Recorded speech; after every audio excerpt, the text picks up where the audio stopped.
a seat. We're back at the American Legion here with Team Rubicon staging area. We've been here a number of times since the storm hit, and they've been a great partner to work with and to help folks recover. And so today's announcement will really, I think, supercharge those efforts with not only Rubicon but other organizations. We're joined by our First Lady, Casey DeSantis. I want to thank her for everything she's done. We also have Kevin Guthrie, Florida Division of Emergency Management Director. We have Dr. Jerry Hage and his wife Christy. He's the President and CEO of One More Child. We also have Wendy Ford, President and CEO of the Council on Aging for Osceola County. And then we have David Coggins, Director of the Southern Baptist Disaster Relief.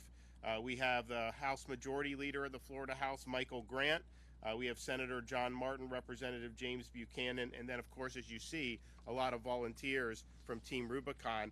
There's been a lot of effort that's gone into the recovery, and Kevin Guthrie will probably talk a little bit more about that. But more recently, what we've done is launch a first of its kind state-led housing initiative to provide travel trailers and recreational vehicles to impacted Floridians who may not be eligible for FEMA's direct housing program. Not only do we think that that would be filling a need, but we also think we can do it quicker and more efficiently than FEMA. And so we've worked really hard to do that. We launched the Unite Florida portal, one-stop shop where impacted Floridians can apply for the state housing program, as well as report other unmet needs, including transportation and food assistance. In the 2 weeks since we launched the portal, more than 2,000 people have applied, including 1,500 housing applicants. Unfortunately, we got word last week from that FEMA had denied our request for funding our state-led housing initiative, citing their, quote, limited authority. But we're not just going to sit there and take no for an answer, and so we're going to figure out what we can do. So that's what we're doing today. We want to cut through bureaucracy.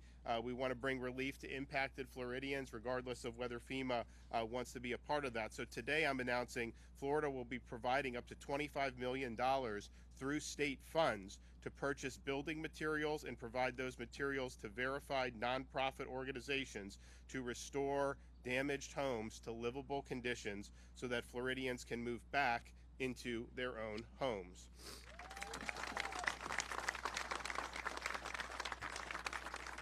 So this includes materials such as sheetrock, studs, doors, drywall, and other materials needed to get a home into a condition that will allow a displaced resident to return safely while they complete permanent repairs on their home. We're also announcing, and the First Lady will say more about it, up to $35.2 million to support the state's home repair program and to continue to support the fulfillment of unmet needs through the Florida Disaster Fund that she will talk more about in a minute. But as of today, they've raised over $57 million for the Florida Disaster Fund, and she started it before the storm had even hit, that weekend before it hit. And so they've had enormous success. We've been able to do already $8 million to different organizations, including the first responders and teachers and all this stuff. But now this is going to be a really, really big deal. So I'm going to let the First Lady come up and tell you a little bit more about that.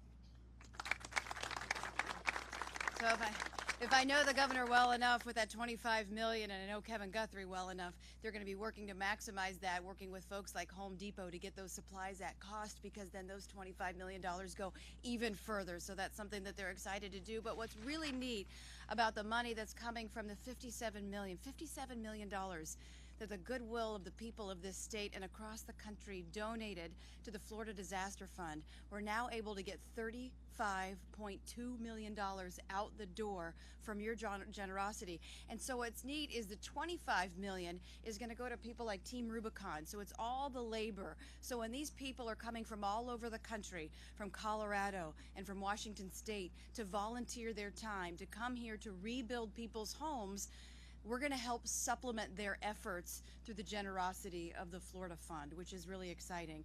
They're leaving everything behind to come here and serve. I've been talking with people who are still on the ground up serving Hurricane Michael. So you know that people are here for the long haul. So the fact that we have those private sector dollars to help supplement their efforts is a big deal. So that's $25 million. And then the 10.2 on top of it is really neat, because what our team has created through the governor's leadership and with Kevin Guthrie is an unmet needs portal. And this is where you really break through the bureaucracy and you maximize the dollars that are coming in. So you have federal dollars, you have state dollars, you have local dollars, but if you find people who have needs, let's say it's clothing or food, we want to support those organizations to make sure that people have what they need to get back on their feet now, not 5 weeks from now or 2 years from now, now.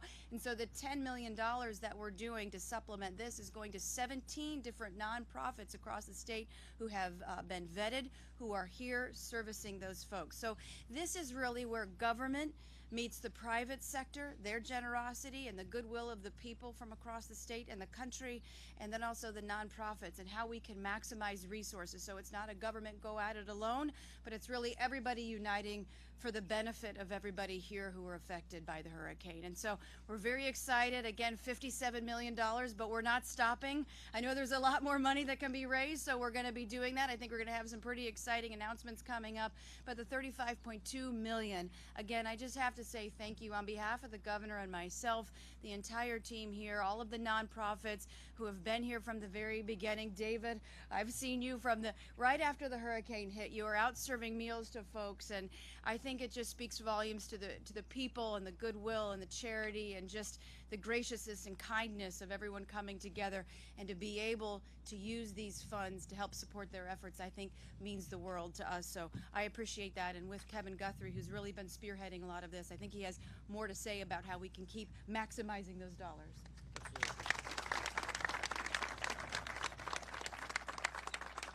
Thank you, Governor and First Lady, for your leadership and your support. Again, I could not do my job if I didn't have the support of the men and women standing behind me, and also the men and women that are standing flanking me. As the governor mentioned, the state continues to develop and implement new and efficient programs to assist survivors following devastating impacts of Hurricane Ian. And again, here we have another Florida first, with Governor DeSantis leading the charge in this program for a state-led housing program and an unmet needs portal. In my more than 30 years experience in public service, this is the fastest and most efficient administration and response and recovery, short-term recovery, that's ever been taken on by the state of Florida. A couple of weeks ago, the state launched a temporary sheltering program the First Lady just talked about to provide households with travel trailers and recreational vehicles for up to 6 months. And again, that's very, very important. This is a temporary sheltering program for up to 6 months while people repair their homes. Governor, another Florida first. I'm glad to announce right now that we put our first trailer up last night on Pine Island in Lee County unincorporated, and it's ready to move into today. Just as soon as Lee County gives us that permit, we'll move that family into that situation and make it a better situation for them in the 6 months to come. In addition to that sheltering program, the state is purchasing building materials that you heard the First Lady talk about. This will allow verified volunteer organizations like Team Rubicon and Southern Baptist Disaster Relief to actually do the repairs. This is a match program. Obviously, you heard the First Lady say that there's $25 million to help these organizations go and take the $25 million worth of materials and get those installed into people's homes. Volunteers will be able to help the impacted residents with what we call muck and gut. That is, they'll go in there and clean out the dirt. They'll clean out the sludge, if you will, where the flooding occurred. They'll gut out that sheetrock. They'll take it out, take it to the street, and then they'll come back in and do the temporary repairs that the homeowner needs. We want to make sure that we're prioritizing the most vulnerable populations in the recovery, as they may not be able to conduct the cleanup themselves. We're going to first look at people that are in a shelter right now that qualify for this program and get them out of the shelter, for instance, the Deltura shelter, back into their home. Then we're going to look at veterans, persons with disabilities, persons that have special needs, get them prioritized next. And then we're going to work on everyone that we possibly can and service them through this portal. impacted residents. So you may say, okay, that's all really great and good information, Kevin. How can we sign up? Glad you asked. Impacted residents can apply for the state's temporary housing and sheltering program for temporary permanent repairs and other unmet needs that the First Lady spoke of at ianrecovery.fl.gov. Again, that's ianrecovery.fl.gov. And we have a call center that can help out as well. That 1-800 number is 1-800-892-0948. That's 1-800-892-0948. It's day number 70 for me down here in the Southwest Florida area. And as the governor is here with me as well, we remain committed, and we will be here with you until the very end. Thank you so much.